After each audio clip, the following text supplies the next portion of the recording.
Sunday evening. Zach Roberts here. Time to talk about some things. If you've been hiding under a bushel, if you've been out on Mars and you don't know what's going on in the news, Cracker Barrel is in the news. And I have my own little piece of Cracker Barrel history to share with you. I also want to give a little bit of a weigh in on the controversy. Generally, in my Sunday evening videos, I avoid controversy. I just don't really want to talk about the things that are getting people all riled up. I would much rather talk about the things that calm us down.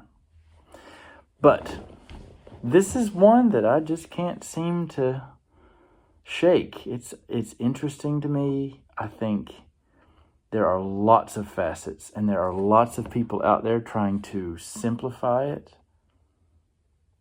And yeah, we'll talk about it in a minute. First, a story. I called my parents today. Dad answered. And I said, I need to talk to you or Mom or whoever can remind me of the Cracker Barrel story. And Dad said, well, that would be Mom, because she talks about it and she definitely remembers every bit of it. I then took notes. Here are a few things just from the beginning. The woman we're about to discuss, Mom said, oh, you would have loved that woman. I think that's so sweet. Then she said, she worked at Camden Park. Her hair was dyed blonde, and she was not flighty. Do you use that word? Do you use the adjective flighty? If you know my mom, Patty Jo, then that word has a pretty specific definition, and this woman we're about to discuss was not that. What do you think flighty means? Flighty, I guess I should have asked Mom to define it so we could hear it in her own words. But flighty can be a little bit flippy, easily distracted, showy, those sorts of things. A woman who is flighty, I guess a man could be flighty too.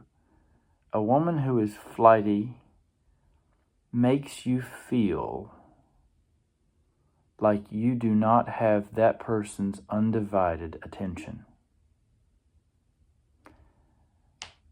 And I imagine when you leave the company of a person who is flighty, you feel like your cup is empty rather than full. That's flighty. Who is this woman? Mom says she was a delight. She was a delight. She was such a giving person. Her name was Irma Lee. Irma Lee, just like my mom, Patty Jo, Irma Lee. Irma Lee worked at Camden Park, not flighty. I hope everybody knows what Camden Park is. I think that's such a character thing, too. Not just everybody works at Camden Park. And so when I say that this woman had dyed her hair blonde and worked at Camden Park, you should be forming a picture. Camden Park, if you're not from where I grew up, in the tri-state area of Kentucky, West Virginia, and Ohio, Camden Park is a local, very old amusement park that is kind of crusty, kind of rusty, and one great big death trap. It's hanging on by duct tape and prayer. And if you love it, you love it. It's just one of those local things.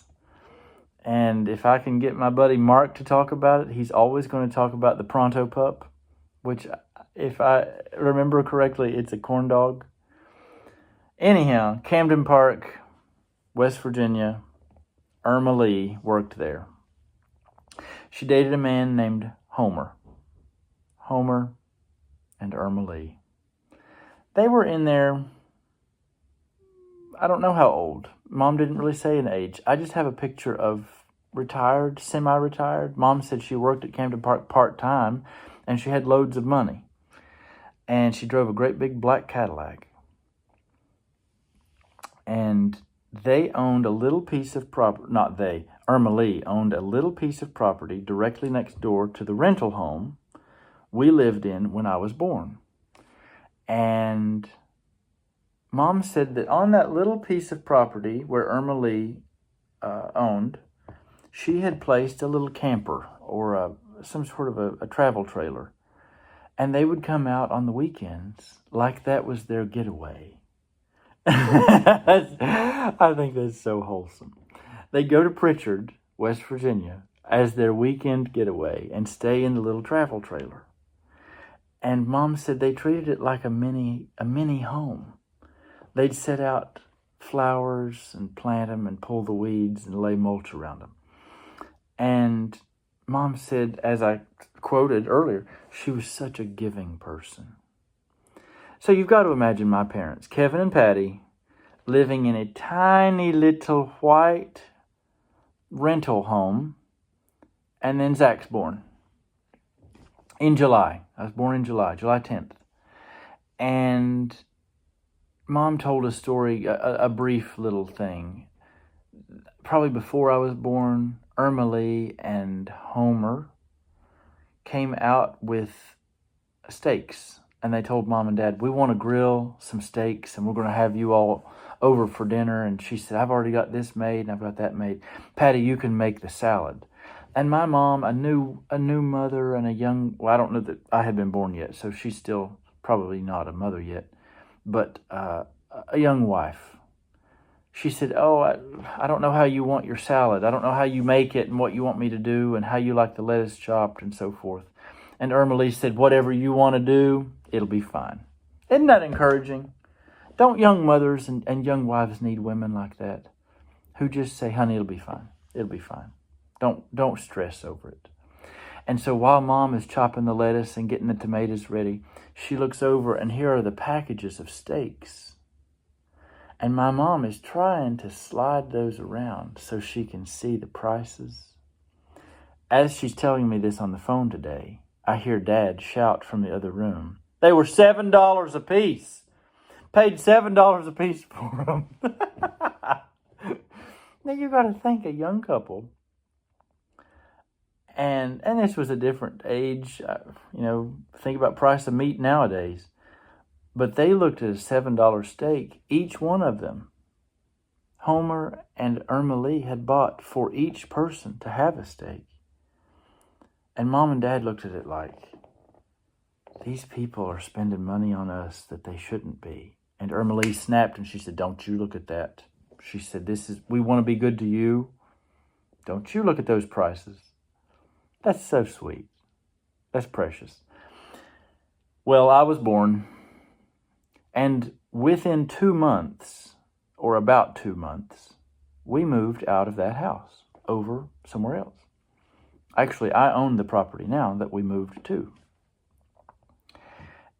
But before we moved, Irma Lee got in touch with Mom, and she said, there's a new restaurant that has opened. It's called the Cracker Barrel. And she said, Homer and I want to take you and Kevin and the baby and go to Cracker Barrel. Where was the Cracker Barrel, you might ask? Lexington, Kentucky. Mom said, oh, no, we can't do that. She said, we've got this new baby. He has to eat on a schedule. She said, we can't be loading up and going to Lexington. Irma Lee would not take no for an answer. They come out. They put the baby seat in the back of the Cadillac. Irma Lee bought some sort of special thermos so that Mom could pack. It was either baby formula or breast milk, I don't know, but pack this in advance because they wouldn't have access to a microwave or a stove to heat up the milk. And so they put it in these little thermos containers so that it would stay warm the whole evening. I didn't check. I should have checked how far the drive is from Pritchard to Lexington, Kentucky. It's not a short drive. I think it's more than an hour. And I think it may be close to 2, if I'm not mistaken. And so we load up in the big black Cadillac. And to make it even funnier, Homer says, Kevin, you can drive. And so Dad drives this Cadillac, and you know Cadillac. A Cadillac it's like driving a bus. They get in this thing, Dad's driving, Homer's in the passenger seat, Mom, Irma Lee in the back, and me in a car seat between them. And we drive all the way to Lexington, Kentucky to eat Cracker Barrel. The face, can you read my face? I think this is the most wholesome thing ever. I love that. Now, I shared this story with 2 of my best friends. They're married. They have 2 little girls. And the wife said, oh, no, we're not doing that. She looked at her husband. She said, can you imagine somebody telling us we're going to take our 2-month-old child in the car for 2 hours to a Cracker Barrel and then drive 2 hours back? She said, I'm sorry, we're not going to be available. We're going to have a stomach bug that day. We ain't making it. And my mom said, I'm just not like that. Mom couldn't say no, and they did it. And I love that they did it. That is such a wholesome thing to do. Notice the fun in it. There was no concert. There were no drugs involved. There was no alcohol involved. It was an older couple taking a younger couple and their baby out for a long drive in a nice car to a new restaurant. Was the restaurant $600 a plate? No. Honestly, the food at the restaurant was everything that my mom could have made at home. But it was special. Do you do that? Do you get some young people? Maybe you are the young people. Do you let some old people take you under the wing? Do you take some young people under your wing and say, we just want to take you out? It doesn't matter where. Take them to Taco Bell. Make it special. I love that. A couple of years ago, I went to visit my friend in Virginia. His wife had died the spring prior to that. And so I was trying to keep close contact with him. And he has 2 kids. And so they were adjusting to a whole new way of life. And when I went to visit, it was February. It was actually Valentine's weekend. And I packed all kinds of things. I made a special lasagna, and I'm a foodie. I love food. So I packed all this stuff. And I had special hot chocolate mix to take. And it snowed while we were there. And the kids and I played in the snow. And we went in, and I made hot chocolate. And I made this, and I made that. And before I left, he thanked me. He said, thanks. He said, you do that thing that you do. I said, what is that? He said, everything you do, you make it special. I love that. Someday they may put that on my tombstone. Everything he did, he made it special. I love it. Back to Cracker Barrel. Have you thought about the controversy? Have you thought about it? Have you read about it? Have you listened to all the people who are supposedly experts talk about it? If you don't know what we're talking about, Cracker Barrel unveiled a new logo and branding scheme. When I say branding scheme, I mean everything. The colors that they're using, and there would be a specific color code for that. The font that they're using. How much space... graphic designers, branding experts spend hours adjusting these little teeny tiny details that we just overlook and say, oh yeah, it's a new logo or whatever. We live very much in the digital age now, and so that logo needs to be able to be made small for phones. It needs to have a small mark that might show up think about in places like when you go to YouTube and there's that tiny little circle that has a profile picture in it or a branding mark or something. It's not the full logo. It's something small that represents the rest of the brand identity. And so Cracker Barrel was trying to listen to trend. I think they've had some sales issues going on and stock issues going on. So they're trying to pay attention to how can we tap into a younger market. I think this is true of companies down through the ages. If you do not evolve, you die. Easiest example to point to is something like Sears. Sears and Roebuck was at one time the Amazon of America, and they sold entire houses. Now, if you find a Sears, I don't think they exist, first off. I think they're gone. I think they're officially gone. But in their last years, there's the comedian out there, I think her name's Leanne Morgan. She talks about Sears, and she said, the last time I went into a Sears, nobody was working, nobody was shopping, all the lights were on. And she said, I wondered, are they running dope out of the Sears? Not a good look.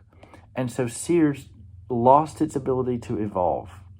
They could have been the Amazon of today. Instead, Amazon arose. Amazon had the mindset of, we can provide the thing that you need before you know you need it. They started as a bookstore, and now you buy everything from Amazon, or almost everything. Back to that idea, though, if you don't evolve, you die. And so Cracker Barrel, I think probably attempting to be wise, started strategizing around a rebrand. What is a brand? You should ask this question. What is a brand? I'm going to make my attempt at defining a brand. A logo is not a brand. A logo points to a brand. What makes the brand? Everything about the company shapes, creates, presents the brand. Right now, I'm a real estate agent. What is my brand? My brand is Zach Roberts. I'm not trying to sell you 30 years of experience. The fonts that I use on my business card, the colors that I wear in the pictures that I'm in, everything is either adding to or detracting from the brand that I want to create. And so Cracker Barrel has a brand that is Americana. It is nostalgic Southern or Appalachian Americana. It is wholesome. It is relaxed. The colors add to that. Brown and yellow feel old. They feel stable. It's not silver and gold. It's not flashy. It's not pink and purple. It's brown. It's gold, like a goldenrod gold. Another company that uses those same colors would be UPS. UPS is trying to be efficient. UPS is trying to be reliable. And so those colors, they kind of lean in that direction. You know what to expect. And then you add in the old logo, there's a man seated next to a barrel. And lots of jokes have been made about this and lots of commentary around the fact that he is wearing overalls or he's white, whatever you want to say. I'll make a strong argument that when that first logo came out, they weren't thinking about the fact that he's white. Many people say that it's Uncle Herschel. I see some articles that debate that. It's really just an old man or an older man in overalls sitting next to a barrel. And then you have the word Cracker Barrel. And I think underneath it says Old Country Store. I'm just going to, my opinion, straight off the bat here. I don't love the old logo, and I certainly don't love the new logo. Neither one of them do a whole lot for me. But I don't think it's about the logo. We're going to go back to the word brand. What is Cracker Barrel selling? Now you could say, well, they sell food. They sell cornbread. They sell hash brown casserole. They do. They sell a lot more than that.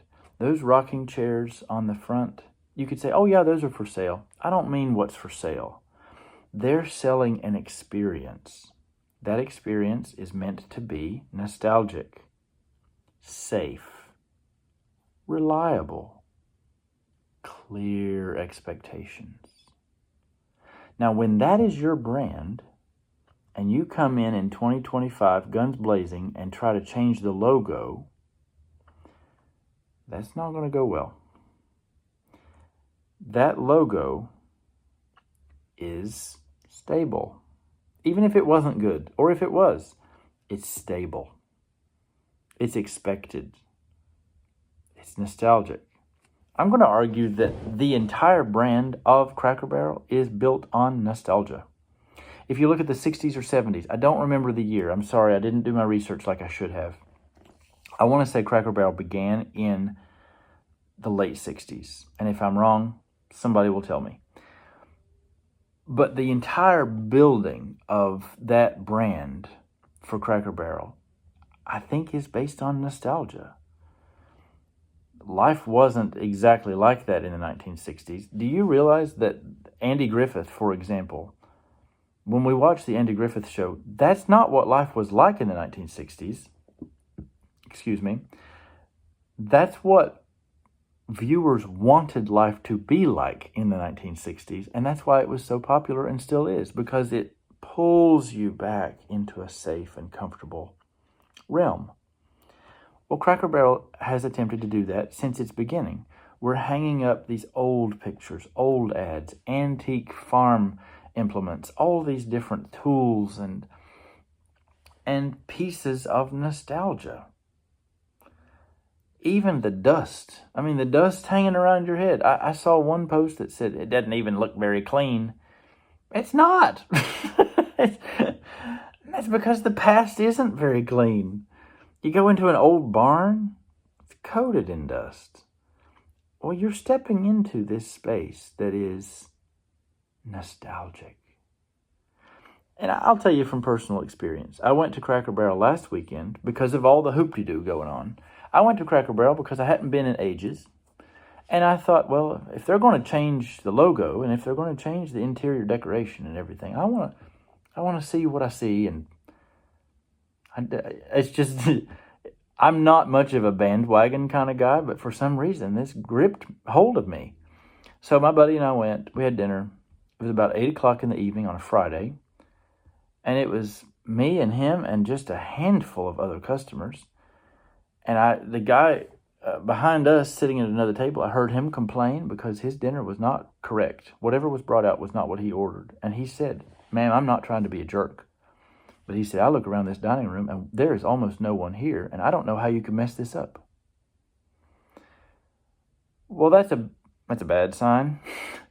And she said, well, you just don't understand everything that we're handling right now. And that's true. She said, we have call-in orders and we have all of these different things going on. The man was not trying to be a jerk, but he was trying to stand his ground and say, you know, for a place that's selling reliability and nostalgia, this food is not even what I ordered. So my buddy and I ordered our food. I ordered pot roast. He ordered chicken and broccoli and potatoes. Food comes out. My food was as it should be. His was cold. And I mean noticeably cold. His broccoli was not even cooked. It looked like a raw piece of broccoli that had a little bit of steamed side to it. It's supposed to be steamed broccoli. And I thought, this is bad. Now, already off the bat, Cracker Barrel's not my favorite restaurant. I am a cook. I am a foodie. I sound like I'm bragging, but there's simply nothing at Cracker Barrel that I can't make at home better. That comes from living on Tom's Creek, growing up in a holler, raising a garden, butchering cows. That's just the truth. And I told my mom that on the phone today, and she said, absolutely, you and me both. So when we go to Cracker Barrel, it's not because we love the food. It's more because of the brand. We like, on occasion, we like that great big fireplace. And we like these oddities hanging around the wall. And we love that little country shop where you go through and find candy that you forgot they still made. It's fun. It's fun. So what's the problem? First, that food is a problem. You are a restaurant. You need to be focused on your food, and it needs to be really good. It needs to be really good. You've heard it. I've heard it. The restaurant business is one of the hardest places to make a profit in America. You have to fight to keep my business, and right now, they're not fighting very hard. Secondly, the brand. The brand absolutely matters. And the brand is not just the logo. The logo contributes to. I heard, that woman, Diane von Furstenberg, I think is her name. She created the wrap dress. I saw a little ad for the master classes on YouTube, and she said, every decision you make is in service to the brand. Well, the Cracker Barrel brand, if you're going to survive in 2025, that brand is precious. And you have to choose very, very wisely and very, very slowly when and how to change anything. Why? Because Zach Roberts is not coming for the pot roast. I can make that at home. Zach Roberts is coming for the atmosphere, for the nostalgia. If you start to tinker with that, it's like a dial. And if you turn that dial and try to make it feel modern, you've killed your brand. Your brand is back in the past. And I know the economists are talking about, but you have to cater to a newer generation, a younger generation. Well, I'm here to tell you, my generation, millennials and younger, are yearning for nostalgia. I can ask students in class, if you could live in any era, what would it be? And they pick the 80s and 90s. And they say, it's before people became crazy. Arguable. But it's definitely the era before your life was run by a cell phone. So if Cracker Barrel is trying to advance, I'm just going to tell you right off the bat, nostalgia is the only way forward for you, not modernity. It's uncomfortable. It's uncomfortable. And branding experts are going to preach my funeral. I don't know what to tell you. Surely, other people are going to Cracker Barrel for the same exact reason I am. Nostalgia. So don't give me a modern logo. If you want to change the logo, it needs to feel very familiar when you're finished. And I understand, I told you in the beginning of this video, we talked about branding marks and all of these different things. They need to fit on a phone screen or a tablet screen or a billboard. People who work as branding experts, this is hard work. I don't minimize that or diminish it. I just think they kind of missed the mark. Now, we're going to have people who jump in really quickly to say things like, Cracker Barrel has backtracked on its new logo because of politicization. I'll be the first to say, America is overly politicized. Everything we see, think, do, hear is political in some way. And I hate that. I don't know. I can say there's correlation with Cracker Barrel, President Trump, his opinion, many followers of President Trump and how they feel about his opinions on anything. I can say there's correlation. I can't say there's causation. That's a little bit too much of a stretch for me. At the end of the day, Republicans and Democrats, old and young, rich and poor, I think many people looked at that logo and said, it doesn't feel familiar. It doesn't feel stable. And it certainly doesn't feel nostalgic. It doesn't feel like Cracker Barrel. Let's take it all the way back. It doesn't feel like the kind of place that Irma Lee and Homer would come and invite Kevin, Patty, and Zach to pack into their Cadillac and drive to 2 hours one way in a Cadillac. I think I already said that. With a 2-month-old. It didn't feel special. That new logo, the new branding approach, the new decorations, it feels very like everything else. So, what do? They're backtracking. We'll see if it works in their favor. They've certainly gotten a lot of publicity over the past few weeks. I have entirely other thoughts on all of this, and I think I'll do another video on that. I've already gone 30 minutes on this video. It's a big video for me. I normally do 12 to 18 minutes. But I think the story is, for me, it's really interesting. Irma Lee and Homer. But also Cracker Barrel. How do we think carefully about it? Stop thinking with your feelings. Feelings are fickle. I can stomp on your foot and make you feel something in the next 30 seconds. I can also hand you $1 million and make you feel something else in the next 30 seconds. Feelings are the shallowest part of man, and God never does the deepest work in the shallowest part. Your feelings are just not the most important part. So think about things. Think about this. And think for yourself. Don't just listen to somebody on TV or on YouTube or on social media. Think for yourself. Go to Cracker Barrel. Try the pot roast. Order the chicken. See if the cornbread's really as good as you think it is. And ask yourself, why are we coming here?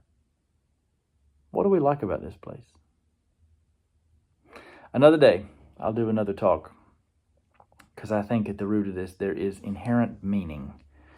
Truth, goodness, and beauty. And where do they show up? Even at Cracker Barrel. Have a great week. Have a thought-filled week. And tomorrow, have a great Labor Day. Take care.